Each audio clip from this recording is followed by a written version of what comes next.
Waalaikumsalam warahmatullahi wabarakatuh. Alhamdulillah rabbil alamin wa bihi nasta'inu ala umurid dunya wad din.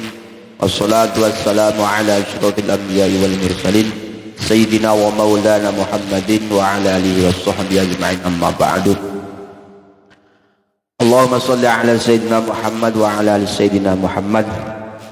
Para pendengar setia, wabil khusus sahabat-sahabat setia NU Indramayu yang mudah-mudahan pada kesempatan sore hari ini kita semua masih menjalankan aktivitas yaitu berpuasa di bulan suci Ramadan. Alhamdulillah, pada kesempatan yang berbahagia ini saya tidak sendiri, saya bersama Bapak dosen. Langsung saja ke pemateri dan sekaligus memperkenalkan diri beliau. Langsung saja, silakan Pak.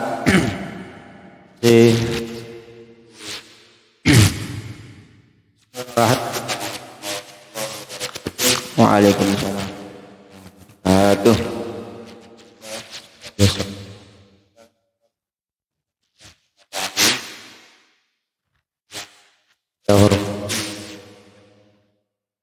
Dan Bapak Indramayu, Bapak Haji Ismail Samiat, dan juga seluruh jajaran STPNU Wakas 1, Wakas 2, Wakas 3, dan dosen juga, dan teman-teman mahasiswa, alumni, dan sahabat setia podcast PGRI Indramayu dimanapun Anda berada.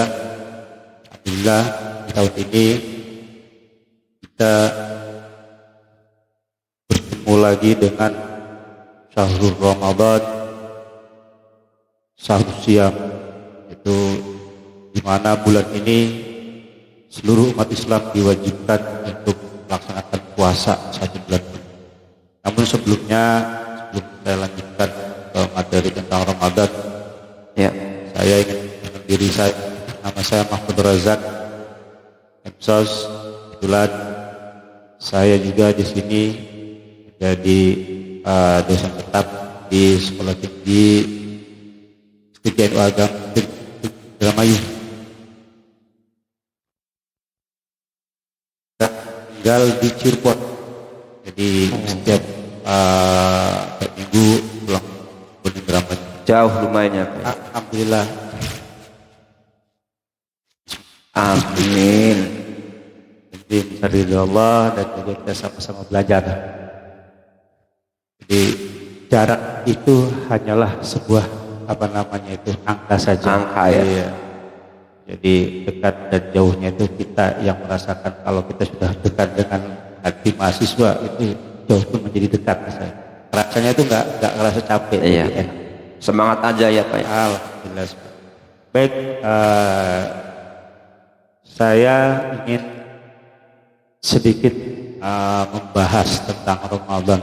Sebenarnya ini pembahasan ini mungkin sering sekali disampaikan oleh para dai, para penceramah, para asatidz dimanapun, kadang ya di kultur saja. Setiap bulan Ramadan itu pasti selalu diulang-ulang tentang tema yang mungkin saya tahu. Namun mungkin saya akan mengambil dari sisi yang lainnya, yaitu terkait dengan ayat Al-Quran yang berisikan perintah bulan Ramadan. Iya.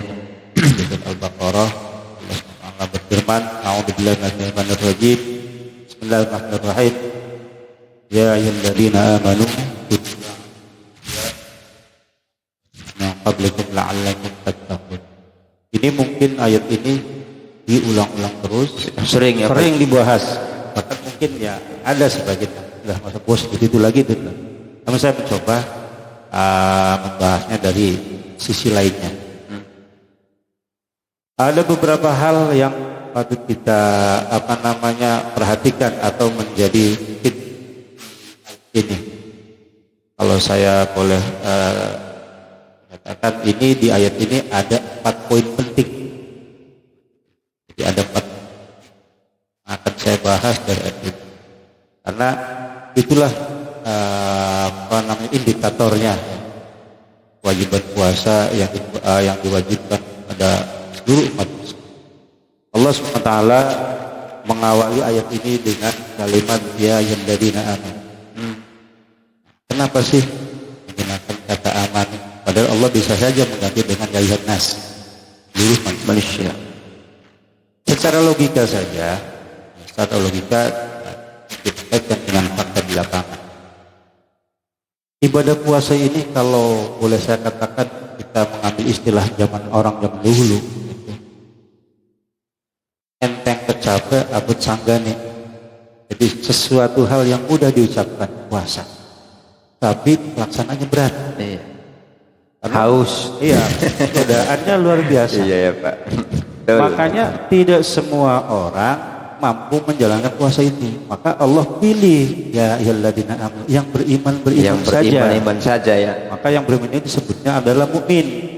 Nah, karena apa? Tidak semua orang Islam mampu menjalankannya.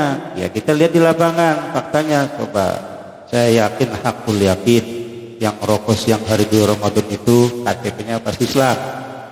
Yang makan gorengan, yang di warung, yang kadang kelihatan kakinya saja, kepala dan badannya hilang Di warteg-warteg tuh ya Pak. Ada kalau ajaib juga kejadian siang hari kalau Ramadan itu banyak Di warung makan ya. Di makan itu kakinya doang sama sendalnya yang kelihatan, badannya hilang. Nah, itu saya yakin kalau kita dilihat KTP-nya agama Islam, itu menggambarkan secara logika saja.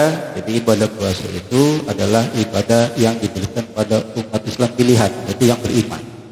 Maka Allah ayyuhalladzina amanu.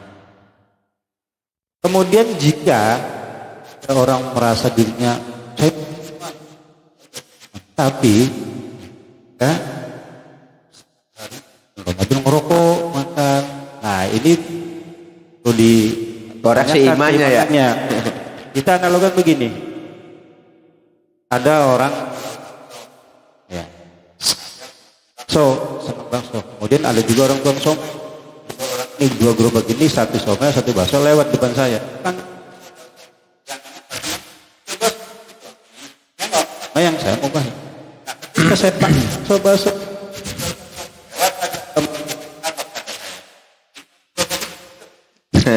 padahal saya pengen nyoba. Allah gitu.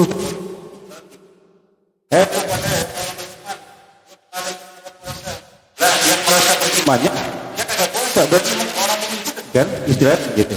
Artinya apa? Memang ya. Tuh. Kemudian yang kedua kata baik kutiba. Pertanyaan asalnya kata apa jadi kutiba. Ini kan menandakan puasa itu bukan wajib tapi diwajibkan. Itu karena diwajibkan maka puasa ini ya, hukumnya tidak hilang kewajibannya meskipun ada tangan, meskipun sampai haid pun perempuan itu tetap puasanya wajib qada nanti. Beda kalau sholat nggak wajib qada, tapi kalau puasa tidak. Juga orang punya hutang puasa ya, kemudian meninggal setelah lebaran maka puasanya wajib ya. Tapi kalau sholat kan tidak. Sepakat ulama juga kalau hanya dibolehkan kalau mau dikodok. Maka kata Nabi dalam hadis sahihnya, man mata wa alaihi siyam soma anhu waliyuhu. Barang siapa yang meninggal dunia dan dia punya hutang puasa wajib, maka walinya wajib mengkodok atau membayar fidyah. Jadi kalau kita terangkan sampai yang lebar ya, kita banyak waktunya Pak ya. Iya. Jadi intinya begitu, puasa ini suatu kewajiban yang tidak bisa hilang wajibnya meskipun orang itu sudah meninggal ya, ketika dia masih punya hutang. Iya. Berat. Makanya Allah panggil yang beriman saja ya. Konsekuensinya juga berat, bonusnya juga gede. Ramadan ini luar biasa, adanya orang-orang beriman. Itu ya, jadi makanya yang mampu menjalankan Ramadan itu hanya orang yang beriman. Makanya ya puasa mungkin puasa secara syariat. Iya. Kita bicara puasa secara hakikatnya ya dengan jari. Nah, kalau puasa dengan karena syariat itu kan bukan sekedar menahan lapar dan dahaga saja, tapi juga mulut kita puasa, mata kita puasa, terutama hati kita. Semuanya yang berpuasa. Ya, puasa kita bernilai baik dari fisikly maupun batinnya. Ya, terima kasih. Terima kasih kepada moderator kita. Mudah-mudahan apa yang beliau sampaikan tadi bisa mengambil hikmah dan tentunya bermanfaat untuk kita semua. Amin, amin ya rabbal alamin. Sekian dari saya, kurang lebihnya mohon maaf. Wallahul muwaffiq ila aqwamit thoriq. Wal 'afwu minkum. Wassalamualaikum warahmatullahi wabarakatuh.